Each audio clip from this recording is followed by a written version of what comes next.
What's up? This is John from John Branch for Photography. Communicating with your second photographer before wedding day is a big deal. You want to make sure everyone's on the same page, they know what's happening, they have the timeline. So let's go ahead and talk about doing that within your HoneyBook projects right after this message. With digital contracts, e-signing, online payments, and automation, HoneyBook is the perfect tool to help you quickly and confidently book more clients. Use the link in the description below for 50% off your HoneyBook subscription. Alright, so let's go ahead and set up this scenario. You have a wedding day coming up, you need a second photographer. You find a second photographer, now it's time to communicate with them, send them messages, make sure they have all the information. Let's look at doing that within your HoneyBook projects. So you'll see here, I'm at my HoneyBook homepage.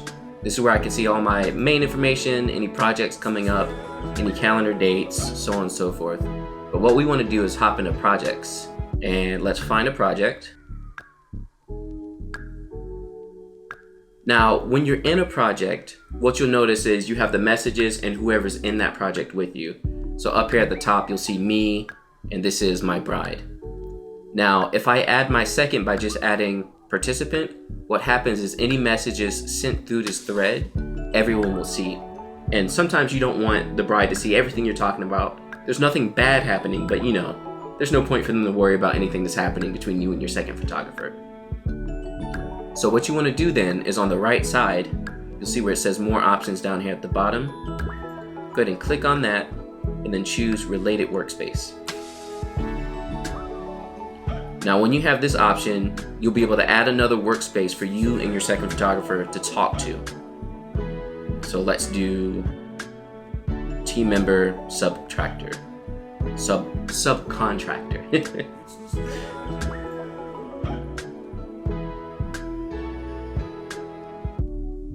So now that I went ahead and clicked on subcontractor, what I can do is add that participant. I'll just put one of my own emails in here, I guess.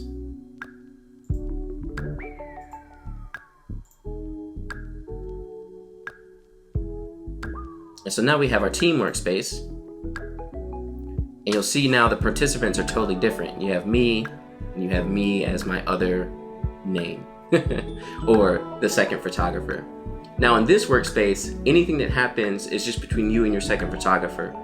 The only downside to this is any files that you have in your main workspace don't carry over between the workspaces. For example, if you had a timeline that you sent your couple, you can't take that same timeline and just switch it over to your second photographer. You'd have to rebuild one inside this workspace. But now I can communicate with my second photographer. I can make files just for them, so I can send them a contract and it'll all just be right here. You can see what I usually do is create a new file, and then I have contract, and then I made my own templates. So here's my second photographer contract, and I can just hit that, send it to them, they signed it, and then we're all set. So that was a quick look at communicating with your second photographer. Have you ever used that method before? Do you have a better method? You just do it in Gmail? Definitely check it out in HoneyBook, because being able to send a contract right then and there is like the best thing, rather than having to use like some extra thing like DocuSign or something, and then have something else and have another email. It's just too many places. Keep it all in one place, and that's what HoneyBook is good for. Don't forget, there's a 50% off discount in the description. Use it, because once 2019 starts, you're going to want to have an awesome way like HoneyBook to keep in contact with all your clients and your second photographers. Hope you enjoyed the video. Make sure to subscribe for more information and ask any questions you might have about HoneyBook. I'm here to help you out.